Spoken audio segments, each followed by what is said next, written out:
Nós estamos aqui, nós vivemos, respiramos porque o Senhor é fiel a si mesmo. E o Senhor transborda dessa fidelidade a nós por meio de Jesus Cristo. Graças a Deus que o Senhor nos justificou. A ira que estava destinada a nós, Cristo Jesus assumiu esse lugar. Louvado seja Deus. Irmãos, abra sua Bíblia comigo no Salmo de número 32. Nós vamos ler o versículo 5. E o salmista nesse salmo, ele está passando um momento difícil em relação aos seus próprios pecados. E ele sente como os seus ossos envelhecendo, a mão do Senhor pesando sobre ele.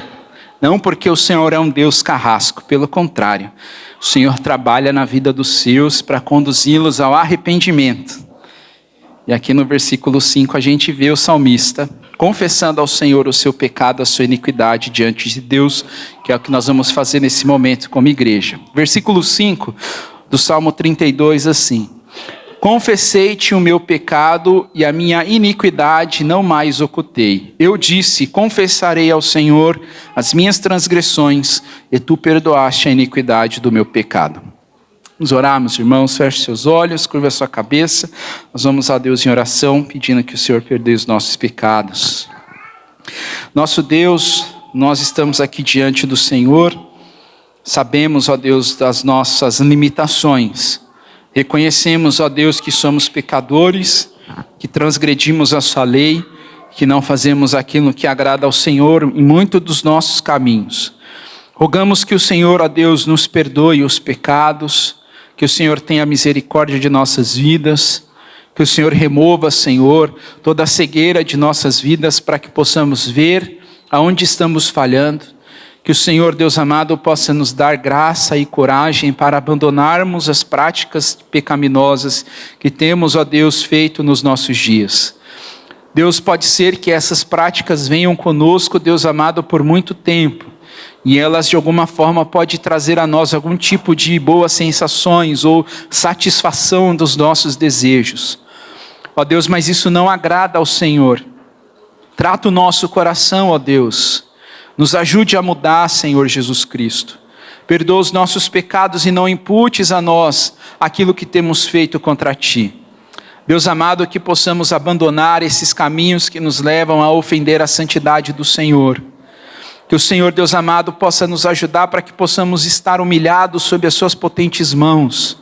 Que o Senhor, como Deus poderoso que és, possa remover de nós as impurezas, as máculas, ó Deus. Nos ajude a lutar contra os pensamentos carnais, contra os desejos pecaminosos e contra tudo aquilo que surge em nós, que nos leva para longe do Senhor, ou que nos leva a viver em embate um contra os outros. Deus, tem misericórdia das nossas vidas. Ajuda-nos, ó Deus, para que possamos viver de maneira que o Senhor seja glorificado. Que o pecado, Deus, não seja visto por nós como uma muleta, Senhor, mas seja visto por nós como uma verdadeira parasita que não deve fazer parte da nossa vida. Que o Senhor nos ajude, Pai. Pedimos ao Senhor que nos perdoe e que o Senhor nos dê graça para que possamos viver para a sua glória, em nome de Jesus. Amém. Queria chamar o presbítero Lucas, vai pregar a palavra de Deus a nós nessa manhã. Agora nós temos pregador importado de São Roque. É o Lucas. Lucas, Eloá e os filhos estão aqui, graças a Deus. Amém. Nossos irmãos estão bem, estão aqui conosco. Vamos orar pela vida do Lucas. Amém. Nosso Deus, obrigado pela vida do nosso irmão. Obrigado pela vida da Eloá, dos seus filhos. O Senhor tem cuidado deles. Obrigado, Senhor. Se estabeleceram bem ali em São Roque. Te agradecemos, ó Deus, pela sua bondade sobre eles. Oramos para que o Senhor possa usar o Lucas nessa manhã para transmitir a nós a sua palavra.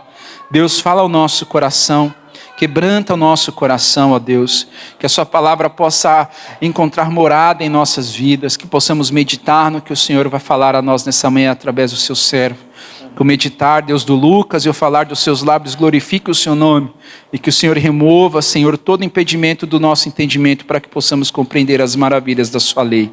Remove, Senhor, as distrações e nos ajude para que a nossa atenção esteja voltada a esse momento, em nome de Jesus. Amém. Amém. Bom dia, irmãos. Graça e paz. Abram as suas Bíblias no livro do Apocalipse. Nós vamos dar sequência à nossa exposição da primeira sessão desse livro, que compreende os versos, o capítulo 1 ao 3. E hoje a nossa perícope é no capítulo 2, dos versos 8 a 11. Apocalipse 2, de 8 a 11. Como Paulo falou, no final de semana passado, nossa família se mudou para São Roque. Aprove a Deus abrir uma oportunidade de trabalho próximo dessa cidade, então nós nos mudamos. Agradeço pelas orações, alguns irmãos interagiram conosco durante esse momento, nos prestaram suporte para essa transição, e pela graça de Deus nós estamos bem, conseguimos já nos mudar nesse sentido, e peço que os irmãos continuem orando por esse processo. Toda mudança tem esse período de adaptação, tem também essa questão da distância, então nós como família temos orado a Deus para que Ele nos dê sabedoria para entendermos aí o que é melhor, no sentido de comunhão, de presença na igreja. Então orem por nós nesse processo, tá bom? Uma igreja sempre tem feito, nós somos gratos por podermos servir ao Senhor em conjunto com os irmãos e todo o tempo receber do amor, do cuidado da igreja. Amém? Muito bem. Irmãos, existe uma pergunta que quase todo cristão já fez em silêncio. Se eu estou tentando ser fiel a Deus, por que algumas coisas continuam tão difíceis?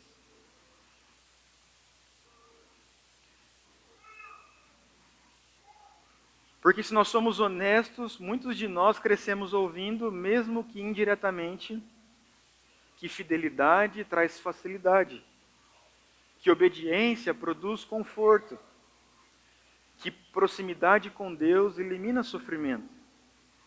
Então, muitas vezes, nós imaginamos a vida cristã assim: se eu orar mais, se eu obedecer mais, se eu servir mais, talvez as coisas deveriam melhorar. Mas a vida real não funciona assim. Há cristãos que oram, mas sofrem.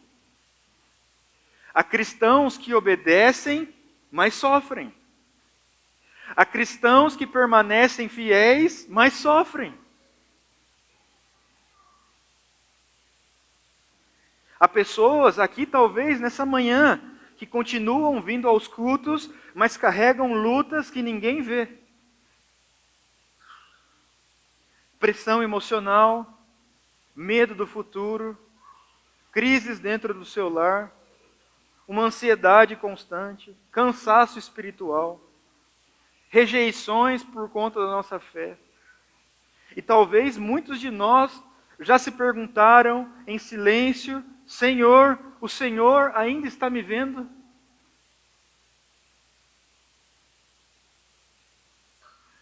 Agora imaginem ouvir do próprio Cristo: eu conheço o teu sofrimento.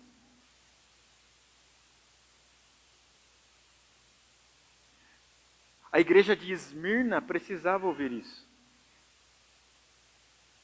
Porque a igreja de Esmirna estava sofrendo profundamente. Era uma igreja fiel, era uma igreja perseverante, era uma igreja obediente, mas mesmo assim sofredora. O que nós vamos aprender hoje destrói uma ideia perigosa dos nossos dias, de que o sofrimento significa a ausência de Deus. Às vezes o sofrimento é exatamente o lugar onde a fidelidade é provada. E na carta que nós vamos ler hoje há algo impressionante. Não há repreensão contra essa igreja sofredora. Não há nenhum tenho contra ti, não há nenhuma acusação, não há nenhuma correção contra a igreja de Esmirna. Mas há uma preparação, porque a dor aumentaria. Mas Cristo diz para eles: não temam. Irmãos, Apocalipse 2, de 8 a 11, não foi escrito para cristãos confortáveis. Foi escrito para cristãos cansados. Para pessoas que estão pensando em desistir. para pessoas que estão emocionalmente pressionadas e que estão lutando para permanecerem firmes na fé em Cristo Jesus. E talvez essa não fosse a realidade apenas dos cristãos lá em Esmirna. Talvez essa seja a realidade de cristãos aqui, cristãos dos nossos dias. Então, com a sua Bíblia aberta, vamos ler esse texto, a fim de aprendermos o que Cristo ensinou à sua igreja. Apocalipse 2, de 8 a 11. Ao anjo da igreja em Esmirna escreva: eis o que diz aquele que é o primeiro e o último, que morreu e tornou a viver.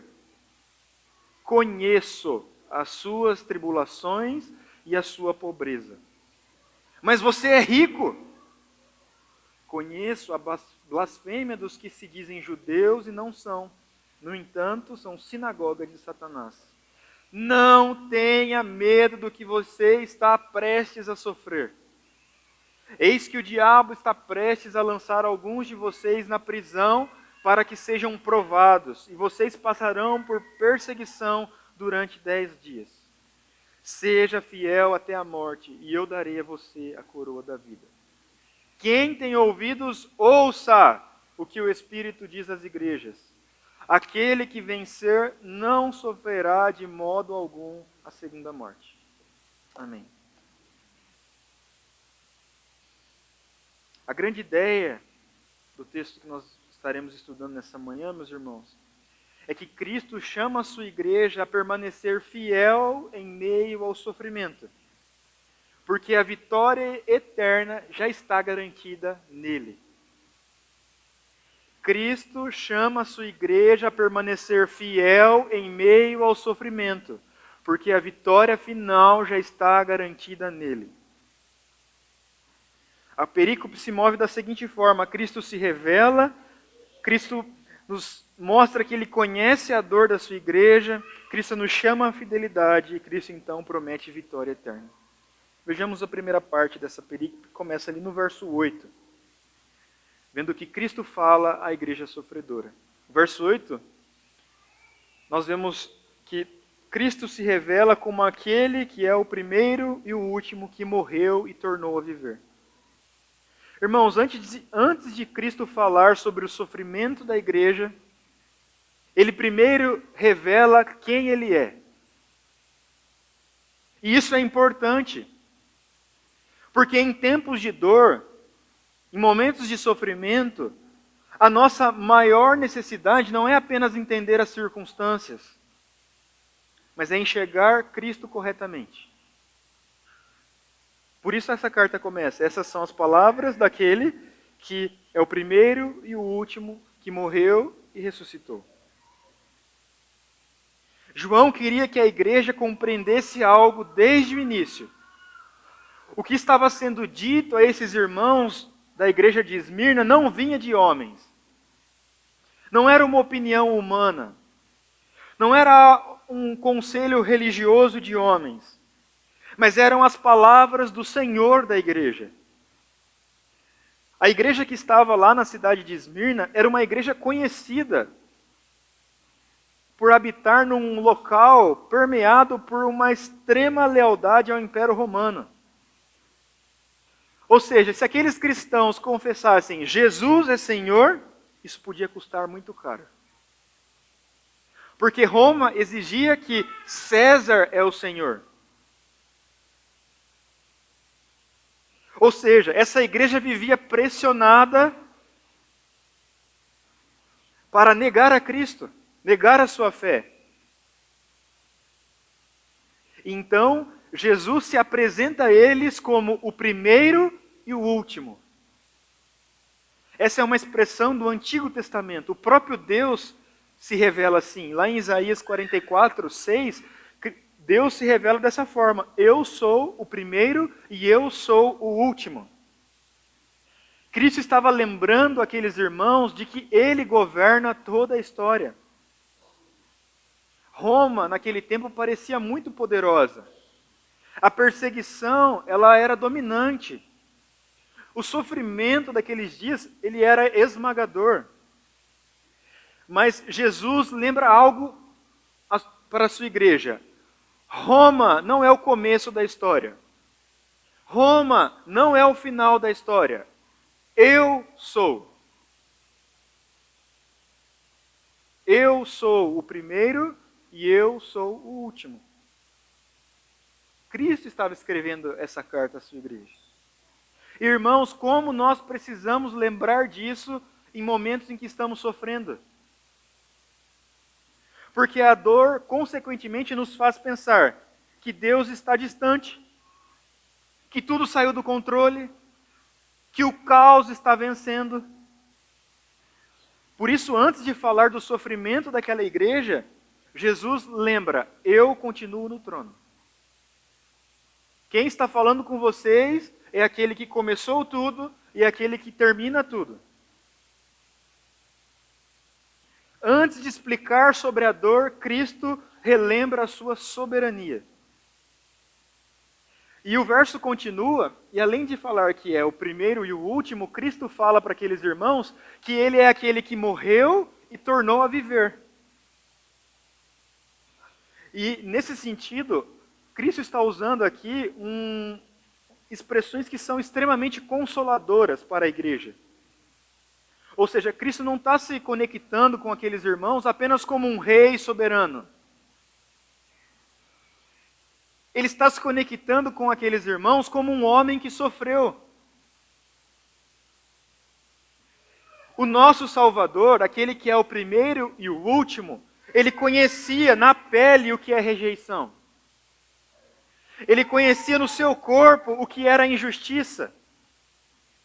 Ele sabia o que significava a perseguição. Cristo sentiu dor. Cristo morreu. Isso significa que aquela igreja e nós não estamos sofrendo diante de alguém que não compartilhou da mesma coisa que nós. Mas o interessante é que Cristo fala que ele morreu, mas ele tornou a viver. A morte não venceu Cristo. Por isso, a esperança dessa igreja não estava na força política, não estava na estabilidade social, não estava na ausência de sofrimento. Cristo está se apresentando como aquele que venceu a morte. E aí é onde deveria estar a esperança desses irmãos. A igreja pode passar pela dor sem ser derrotada, porque o nosso Salvador venceu a morte. Então, depois de revelar quem Ele é, Cristo agora revela algo precioso. Ele conhece a condição da sua igreja. Veja o que ele fala no verso 9. Qual é a primeira palavra? Conheço. Conheço as suas aflições e a sua pobreza. Irmãos, que palavra confortadora. Cristo conhece. Cristo vê completamente a realidade da sua igreja. Nada passa despercebido diante do Senhor. Ele conhece as nossas aflições. A palavra aqui usada para definir aflições é algo que comunica uma pressão intensa. É a ideia de algo que comprime, uma coisa que aperta, algo que nos esmaga. Cristo conhece. A igreja estava vivendo isso, a igreja estava sendo esmagada pela perseguição. E talvez muitos irmãos daquela igreja pensassem: será que Deus está nos vendo? E Cristo responde: eu conheço.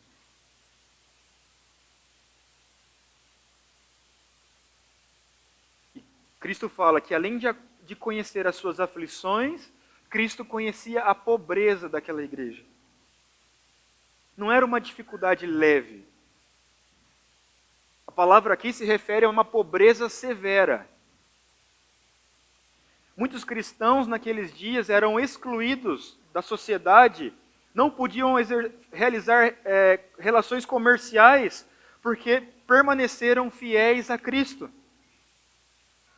Mas talvez logo em seguida venha uma das declarações mais bonitas da carta à igreja de Esmirna. Eu conheço as suas aflições. Eu conheço que vocês são pobres, mas vocês são ricos. Irmãos, a avaliação de Cristo é completamente diferente da avaliação do mundo. Essa igreja parecia pobre aos olhos humanos, mas ela era rica diante de Deus. Essa igreja era rica em fé, era abundante em perseverança, era uma igreja que era fiel, era uma igreja rica em comunhão com o Salvador. E isso nos ensina algo precioso. Nem sempre aquilo que parece fraqueza diante do mundo é fraqueza diante de Deus. Cristo enxerga riqueza onde o mundo só consegue ver perda. Mas o verso continua, o verso 9. E Cristo fala: eu conheço a blasfêmia dos que se dizem judeus e não são. Ou seja, além de sofrer financeiramente, economicamente, socialmente, essa igreja sofria perseguição no aspecto religioso, oposição religiosa.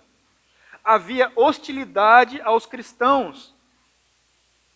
Cristo chama os opositores da igreja de sinagoga de Satanás. Não porque literalmente aquelas pessoas adorassem a Satanás, mas porque elas estavam se levantando contra a obra de Deus e perseguindo o seu povo. Mas então, depois de mostrar que conhece profundamente a dor da sua igreja, Cristo fala algo sobre o que aconteceria. Ele revela algo do futuro para aqueles irmãos. Veja o que ele diz no verso 10. Não tenham medo do que vocês estão prestes a sofrer. Irmãos, Cristo não escondeu a realidade daquela igreja. Cristo não falou assim para eles: fiquem tranquilos, não vai acontecer nada. Vai ser tudo muito fácil. Não vai doer. Não foi assim que Cristo falou com eles. Cristo falou para eles: não tenham medo.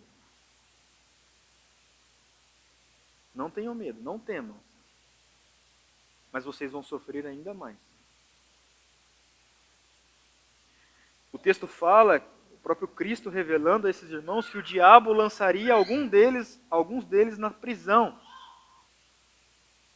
Por isso essa perseguição, ela possui uma dimensão espiritual. Existia oposição invisível por trás da perseguição visível. Mas perceba algo importante aqui. Mesmo mencionando a ação de Satanás, Cristo continua falando como Senhor soberano. Toda essa dor, toda essa aflição, toda essa perseguição à igreja estava sob o controle de Cristo. Nada fugia ao seu controle. E o texto nos fala que essa perseguição, esse momento de dor dessa igreja, aconteceria para prová-los. E a provação possui um propósito. E também Cristo revela a duração. Ele fala que essa provação, ela duraria por 10 dias. Isso é provavelmente uma referência a um sofrimento limitado. Talvez não seja literal. 10 dias literalmente, mas significa que esse sofrimento tem um tempo pré-determinado. A dor não seria eterna. Então, Cristo, nesse verso, faz um chamado central dessa carta: sejam fiéis até a morte. A prioridade de Cristo para a sua igreja não era o conforto, era a fidelidade. Mesmo sob pressão, mesmo sob ameaça, mesmo sob sofrimento, Cristo chama a sua igreja a ser fiel. Cristo não chama a sua igreja para uma vida confortável, mas para uma fé perseverante. E o verso termina falando: e eu lhe darei a coroa da vida. A imagem aqui que Cristo está formando para aqueles irmãos é de que, para aqueles que fossem fiéis, a recompensa seria a vitória. Aqueles que perseverassem na fidelidade a Cristo, receberiam a vida eterna. E então, no verso 11, o último verso dessa carta, Cristo faz uma promessa. Ele começa falando assim: aquele que tem ouvidos, ouça. Isso que a gente está aprendendo aqui não era só para aquela época. Aquele que tem ouvidos, ouça. Nós.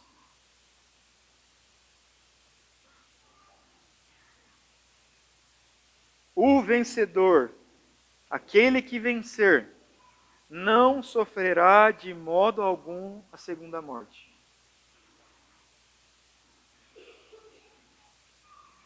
O vencedor aqui, irmãos, não é a pessoa mais forte. Não é a pessoa mais inteligente. É aquele que permanece fiel a Cristo até o fim.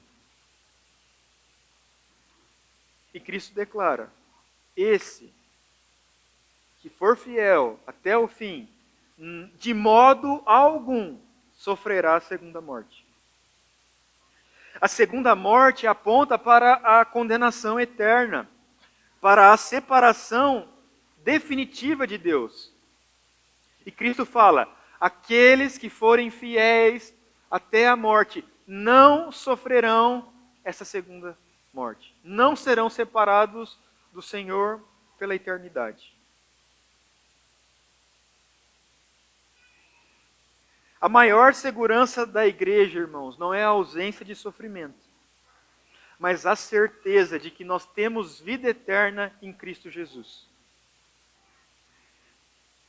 Então, agora, ao terminar essa carta, nós somos chamados a olharmos além da dor do presente. Porque, irmãos, o sofrimento é temporário.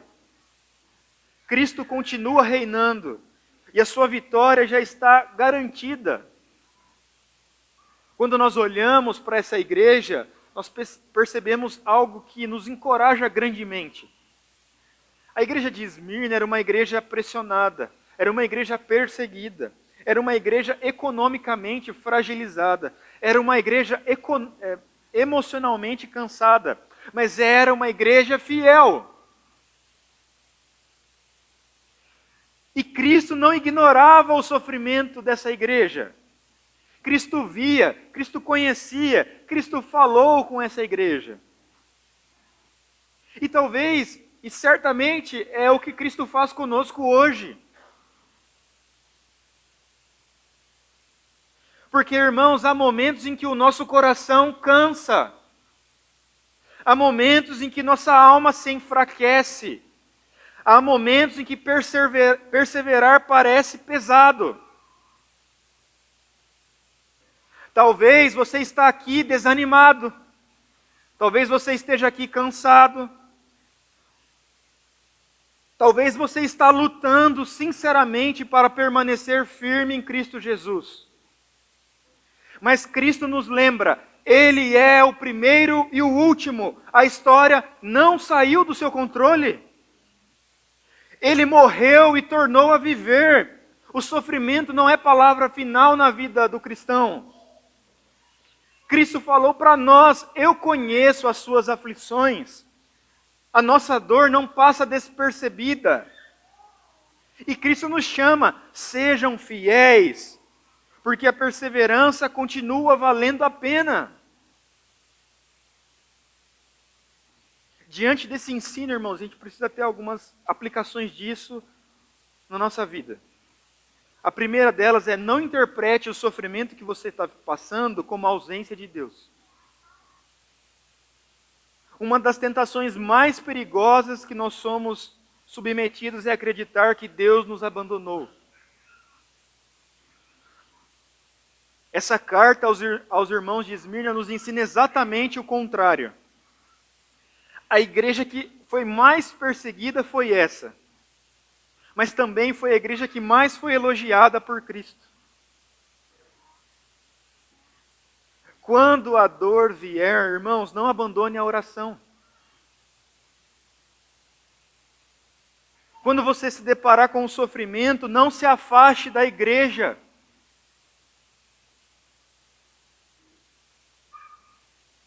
Não interprete o silêncio de Deus no meio do seu sofrimento como um abandono, não é isso. Continue participando dos cultos.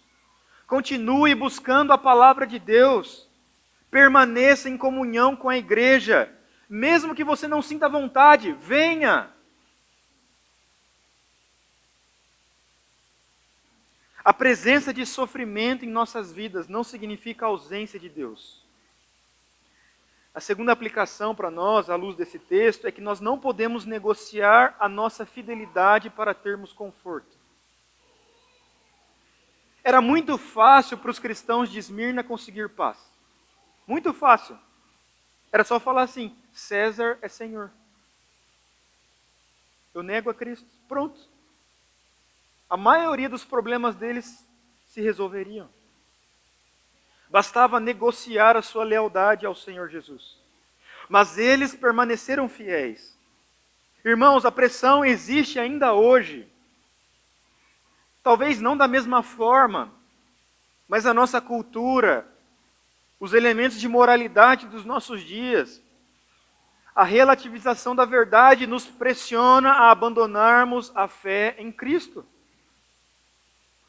Então se pergunte com honestidade: em quais áreas você está sendo pressionado a comprometer a sua fidelidade a Cristo? Em quais áreas da sua vida você está sendo pressionado a abrir mão da sua santidade? E tome decisões concretas, mesmo que isso custe a aprovação, mesmo que isso custe o seu conforto, mesmo que isso custe a sua popularidade.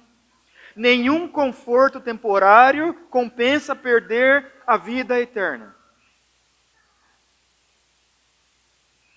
Uma terceira aplicação é que nós devemos aprender a medir a riqueza como Cristo a mede.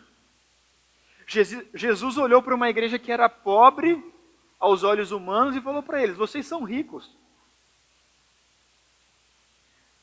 O mundo de hoje mede riqueza como? Por dinheiro, por influência, por estabilidade, por aparência externa. Essa é a forma de medir riqueza do mundo. Mas Cristo mede riqueza por outros parâmetros. Cristo mede a nossa riqueza por nossa fé, por nossa perseverança, pela nossa comunhão, pela nossa fidelidade. Portanto, nós precisamos parar de avaliar a nossa vida espiritual apenas pelas circunstâncias externas. Meu irmão, talvez você esteja passando por problemas e esteja cansado. Talvez você está enfrentando o luto, uma dor. Talvez você está vivendo com limitações, com simplicidade. Mas ainda assim você pode ser rico diante de Deus. A verdadeira riqueza da igreja não é aquilo que ela possui, mas aquilo que ela preserva diante de Deus.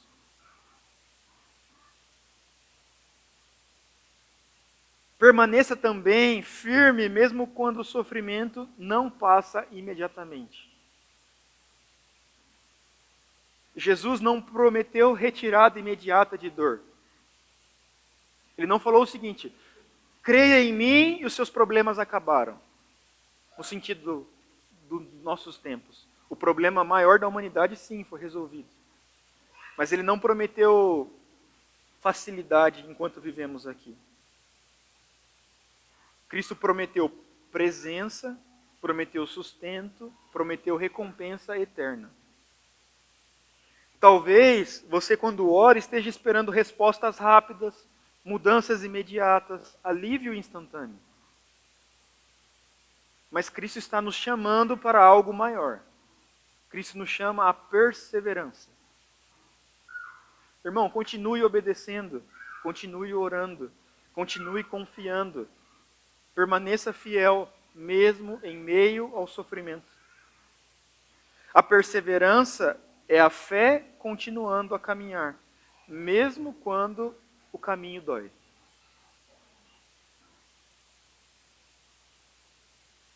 E por fim, Irmão, viva com os seus olhos na eternidade.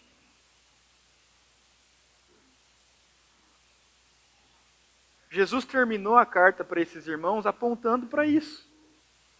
Ele colocou a visão, ele criou uma figura para que aqueles irmãos olhassem para a coroa da vida, para a vitória final, para a segurança eterna.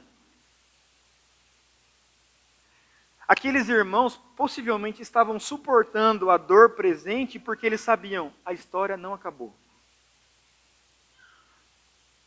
Portanto, nós não podemos viver esperando apenas conforto aqui e agora, sucesso momentâneo, segurança terrena.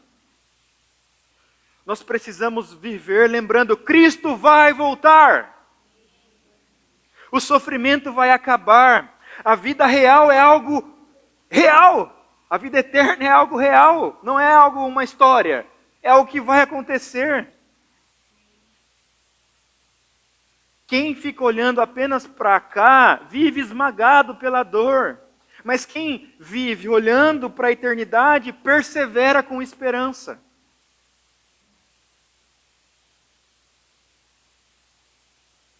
Cristo está nos chamando não a nos acomodarmos.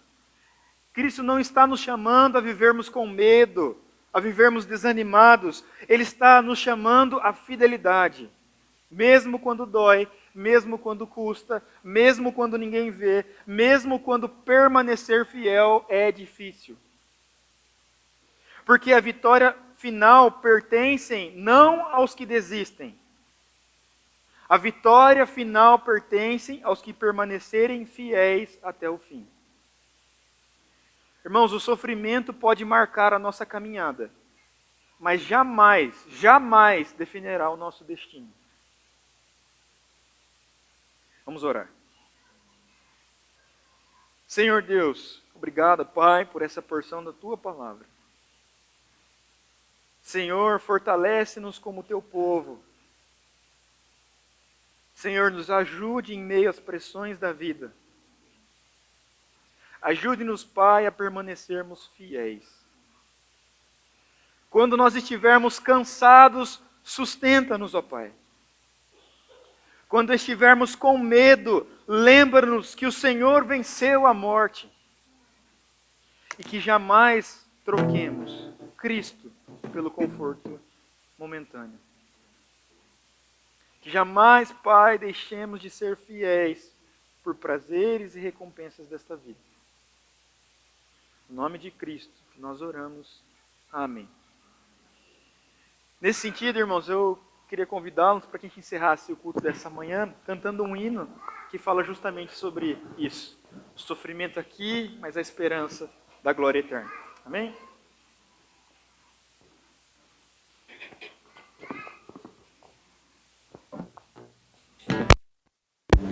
Okay.